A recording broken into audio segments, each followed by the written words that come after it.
silent. It is the work of archaeologists to find these remains, dig into them, and end the silence. Archaeologists reconstruct these cultures to determine how ancient people lived. And one vital question they try to answer about these societies is, how old are they? Much of this work is being done in the southwestern United States, where there are thousands of prehistoric ruins. Today, archaeologists dig into these ruins to find the evidence of ancient life. Section by section, layer by layer, the past is revealed and interpreted. At the Salmon ruins in northwestern New Mexico, a large team of archaeologists and other scientists is excavating an extensive Indian pueblo. The rooms of the ancient town are now deep pits from which rubble and earth are carefully removed for further study. The project is directed by Dr. Cynthia Irn Williams of Eastern New Mexico University. The site has yielded thousands of pieces of broken pottery.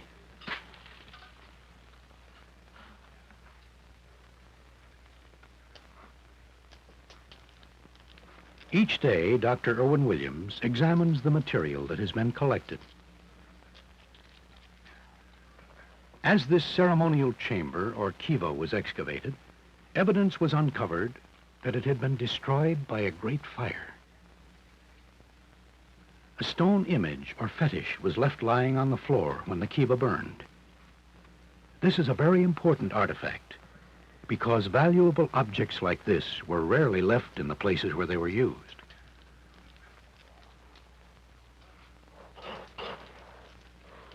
The endless digging goes on under the hot New Mexico sun. Every shovelful of dirt is carefully screened to remove all the artifacts that will help reconstruct a picture of life in the pueblo. Pieces of pottery and a stone knife give clues to the pueblo's age. Discarded bones may tell what the people ate or what kind of tools they used. A room full of pottery is an archaeological treasure trove. Here, artifacts are found just as they were left when the Great Fire occurred centuries ago. Much of the pottery is in pieces called potsherds. Even so, their placement gives clues as to how the room was used. A storage bowl holds corn kernels charred by the fire. Each potsherd is collected after its location is noted.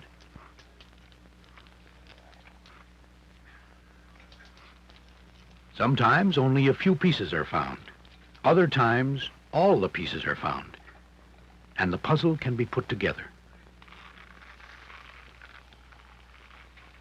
Potsherds and small ceramic objects help archaeologists determine what kinds of pottery the inhabitants manufactured and what kinds were traded from other areas. Each potsherd is marked. The code indicates the site, where in the site the piece was found, and the number of the piece. The data recorded on the potsherds is entered on computer punch cards. Computers have revolutionized archaeology because they store and process huge amounts of information. A computer can be used to find and match individual potsherds and thus guide the accurate reconstruction of pottery. While the site is being excavated, archaeologists begin to determine its age.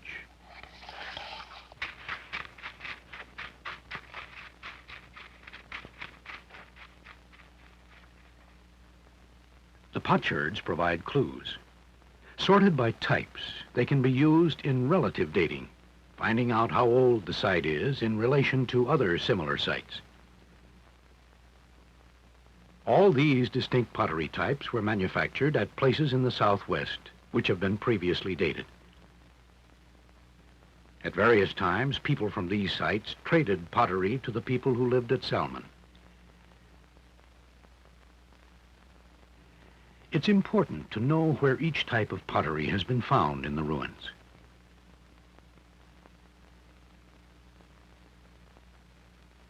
To do this, archaeologists use stratigraphy. They go back in time by analyzing the contents of each of the strata, or layers.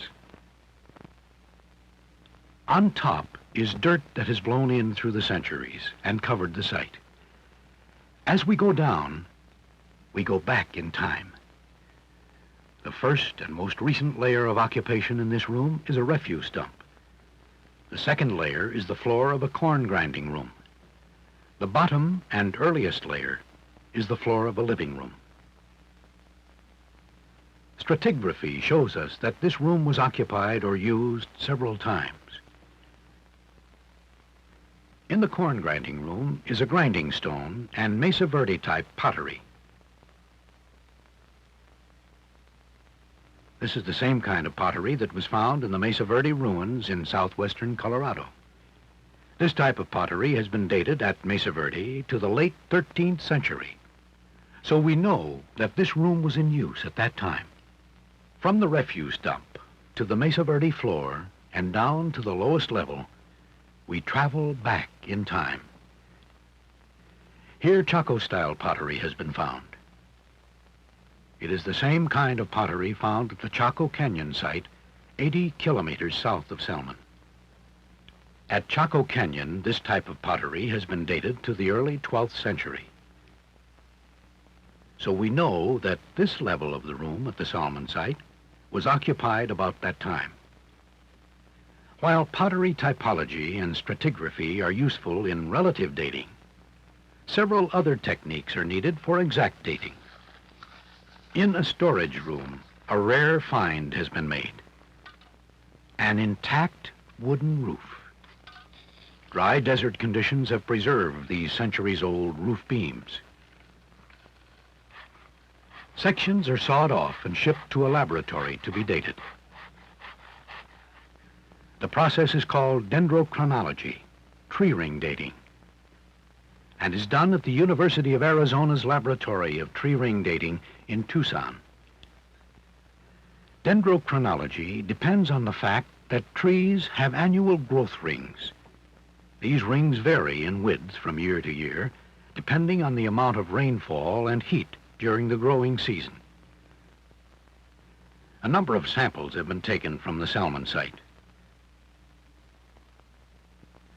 Each will be carefully analyzed under a microscope. The dark area at the center of the section is the pith formed in the tree's first year. Each concentric ring represents 1 year of growth and indicates climatic conditions in that year. In dry and cold years, the rings are narrow and closely spaced. In years of abundant rain, rings are thick and widely spaced. All trees in the region show this characteristic ring pattern. A chart is prepared for each sample. The lines represent unusual or significant rings. Short lines are drawn for wide rings, long lines for narrow rings. Dendrochronology has turned out to be a highly accurate method of dating ruins in the southwestern United States. A master chart of tree rings has been developed going back to the year 59 BC for this area. The chart for one of the logs from the Salmon ruins is moved along master chart until the two match. Now the laboratory technician can pinpoint the date when the log was cut. 1061 is an unusually early tree ring date for the Salmon ruins.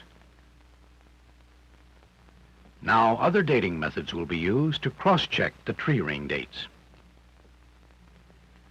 In the kiva, samples of an ancient clay hearth are being prepared for archaeomagnetic dating. Clay contains magnetic materials. When a clay object, such as a hearth, is heated and then cooled, the minerals in it will assume and preserve the direction of the Earth's magnetic field at that time. Samples consist of several small pillars of burnt clay taken from the hearth. Molding plastic and molds are placed around the pillars. Dental plaster is poured into the molds. In a few minutes, it hardens, keeping the sample intact. A compass is used to orient the sample in relation to the magnetic North Pole.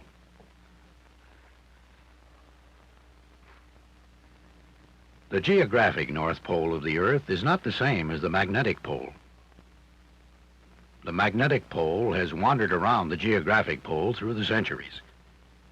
The dates for each position of the magnetic pole have been obtained by cross-checking with the dates on the master tree ring chart from the southwest.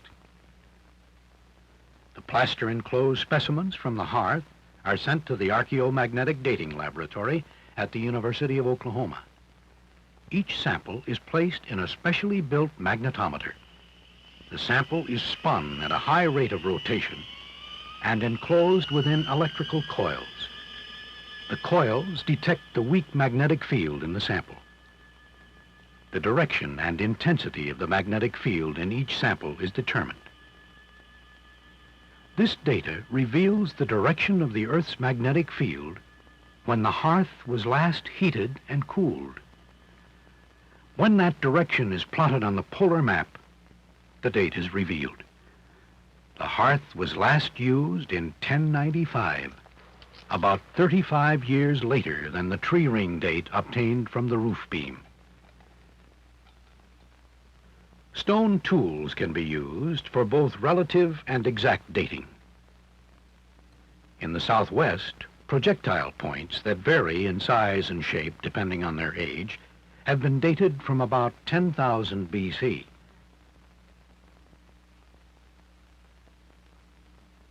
But at the Salmon site, only the most recent types have been found. For exact dating, obsidian tools are used. The procedure, obsidian hydration dating, is based on the fact that from the time the tool was made, it has been absorbing water. Through a microscope, a thin hydration layer formed by the water can be observed. The width of the hydration layer, measured in microns, tells how old the sample is. Calculations show that the hydration layer has been forming for approximately 880 years. This arrowhead was made in about 1095. Now preparations are made for yet another exact dating procedure. A burned log will provide samples for the carbon-14 test. Several logs are sent to the Smithsonian Institution in Washington for carbon-14 dating.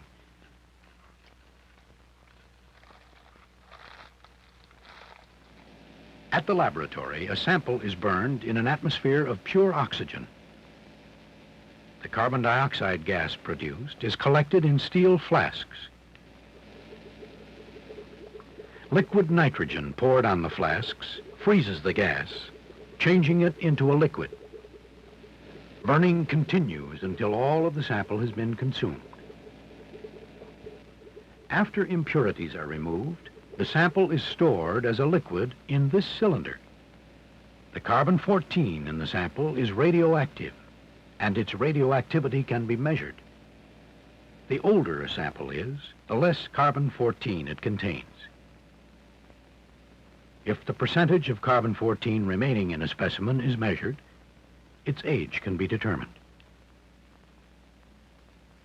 A sample is placed in a heavily shielded radiation counter. The radioactivity of the sample is counted at least twice for 1,000 minutes at a time. The readings of carbon-14 activity are computed.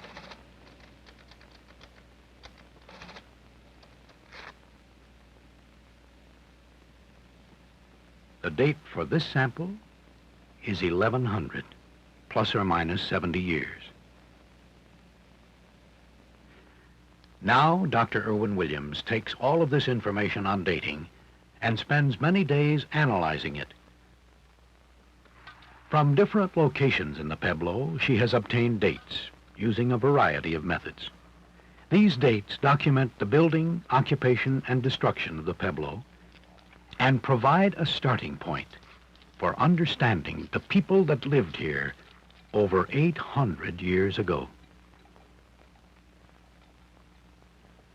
The work at the Salmon ruins goes on. It is a large Pueblo and will continue to yield information. Unfortunately, much valuable information at other ruins on our continent is being destroyed by treasure hunters who tear sites apart just to get intact pottery that they can sell. They don't care about potsherds and burnt corn and bones and the location of these items, all of the material that is so vitally important to the dating methods we've seen.